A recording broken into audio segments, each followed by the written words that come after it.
What is up, guys? It's your boy Rick Gakis, and today, let me show you a little something. You see all these juicy tier 5 rewards, a bunch of weapons, and then you're gonna see a bunch of armor as well. Well, I got all of these tier 5 weapons, these tier 5 armor pieces, all from one single run of the Desert Perpetual Raid last night. That's right. It was not me farming it all night. It was not, multiple resets. It was one single Desert Perpetual run start to finish. I got all of these tier 5s. And that's because Bungie has been buffing the Desert Perpetual Raid rewards for months now. Like over and over again, they've made things slightly better, slightly better, slightly better, and then with the most recent weekly update, they made the biggest change of all, which has suddenly made the Desert Perpetual Raid one of the most rewarding activities in the entire game and a way to potentially get tier 5 gear way earlier than you otherwise would. We were talking about the fact that you can get tier 5 gear from the DP raid before you're even 200 power level, because the reward system of the raid doesn't care about your power level. So, what the heck is going on and what changes did Bungie make? Well, let's get started. Now, of course, if you're going, oh my goodness, this guy's telling me to go do a raid, that's not super easy. I know, trust me, but linked right up above is my complete Desert Perpetual Raid guide. Go watch that and you'll be prepared for everything you're gonna face in that raid. Now, the biggest change that happened recently, again, just happened yesterday with the weekly reset, is that Bungie increased the floor of the rewards in the Desert Perpetual. So, as you can see from the patch notes, the Desert Perpetual Raid rewards now drop at tier 3, with additional feats increasing the chance for tier upgrades. So, when we go into the Desert Perpetual Raid and we click customize, you can see with no feats selected, with not a single foot in the equation, you're gonna get tier 3s with a low chance to upgrade to a tier 4. So at 100 power level, you can do this and get weapons with double enhanced perks, get armor with decent stats, and then sometimes get tier 4s that are even better. But what if I told you at this point, you can technically already get tier 5s. Now, how is that possible? Well, we look at another recent patch to the Desert Perpetual, and as you can see right here, guys, you have the chance to randomly get +2 of a tier for your raid reward. And so that should mean that when you're getting baseline tier 3s, you still randomly have the chance to just luck out and get a tier 5. Already at 100 power level, you're getting tier 5s from the Desert Perpetual Raid. That is crazy. But it doesn't stop there. Again, there was a bunch of buffs to the Desert Perpetual. This is kind of the breaking point, right? It's not just raising the bar to tier 3s, it's all these other buffs that also happen. So another buff that I need to shout out is that when the Desert Perpetual first came out, if you're playing it on the normal difficulty, you were at a significant power level disadvantage. I think it was like -20 just for the base version. Bungie nerfed it by -10. So it is 10 power level easier. You are at 10 less of a power level discrepancy now, right now in the game, compared to when the Desert Perpetual kind of first released and even when normal mode first released.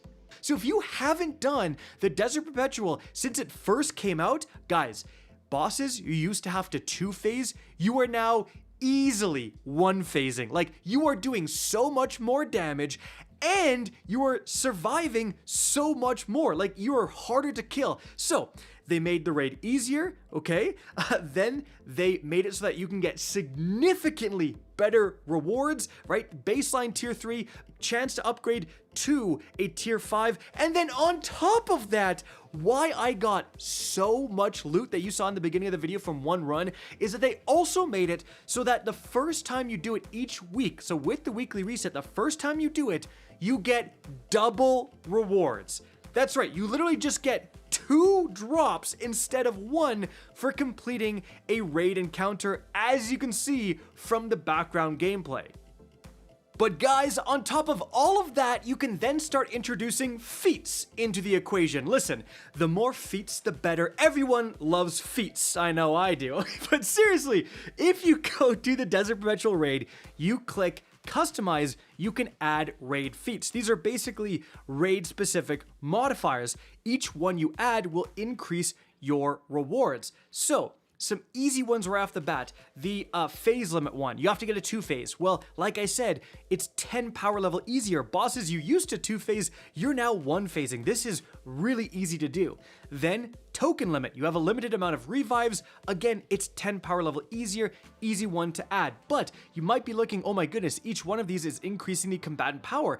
Is it like a normal activity, a portal activity where the discrepancy between me and the enemies is growing and growing? No, it literally increases the enemy's power level. So again, base raid 100 power. If you add 2 of these feats, they say plus 20, it brings it to 140 power.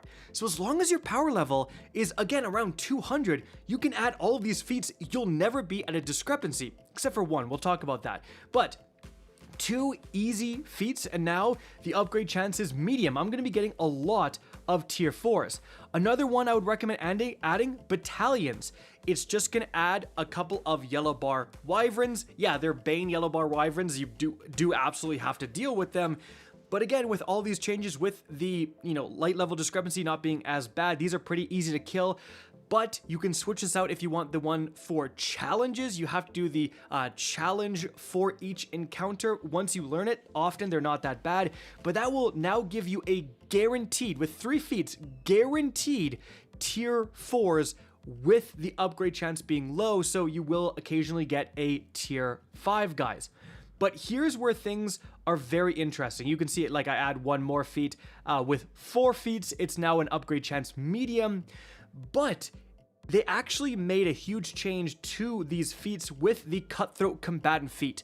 This is the only one that actually does make you underpower. It will make the enemies 30 light above you no matter what your power level is. Now 30 light sounds bad, but it's really not that bad. It used to be 40, right? And again, I think it would stack on top of the light level discrepancy that was already there. So this feels significantly easier than it first did.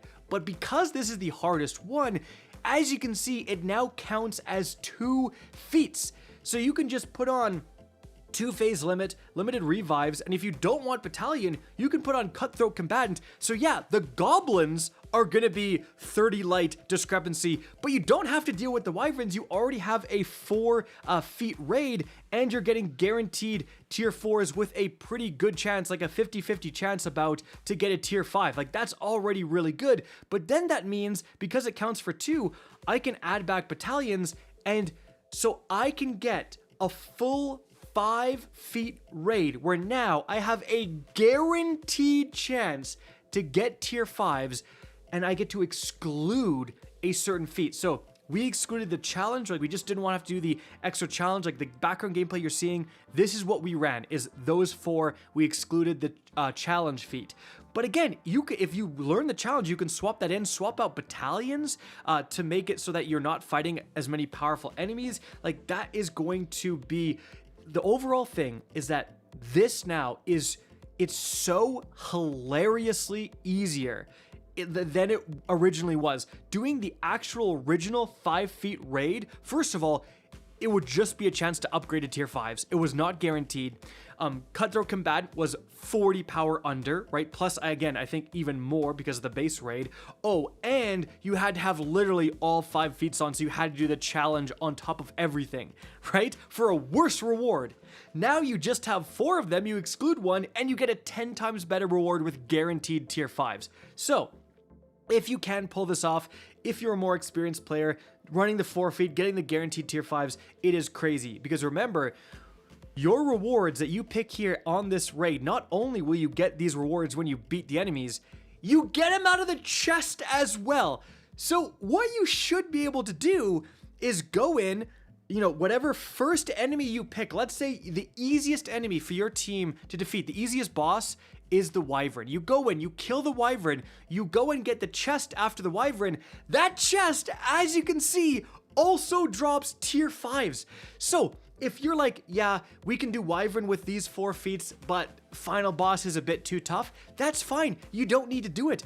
This raid is infinitely farmable. You can literally do Wyvern over and over again and farm tier 5s from that encounter. Now, you won't be getting literally every single reward. For example, like the SMG is really sought after because it works great with the Titan Peacekeepers. That's not going to drop in Wyvern. I think that drops in Hobgoblin. But still, like, you get my point. You can still go in and set it up so you get guaranteed tier 5s. You don't need to beat the whole raid. You can just pick whatever boss is the easiest one for you, for your team, for your loadouts. You can just pick that one, and that's where you get your tier 5s, right? Again, even if you're only able to do it once, that's 2 guaranteed tier 5s, again, plus the chest after, so 3 guaranteed tier 5s now just for beating 1 encounter. Pretty darn good, guys. So that is going to be it for the video. The Desert Perpetual it's definitely worth doing. Like, for all activities, what you can do now, guaranteed tier 5s, how it doesn't require really a high power level at all. This is absolutely a juicy activity if you can get a group together and you can do it. Guys, that is going to be it for the video. Hope you enjoyed and found this informative. If you did, please remember to help me out by simply rating and especially sharing this video. If you guys want to see more Destiny 2 content similar to this, don't be afraid to slap that subscribe button. If you want to get in touch with me and keep up to date with the latest channel activity, the best way is to follow me on Twitter at RickCactus, that is linked in the description down below. Again, hope you enjoyed the video, and as always, have a good day.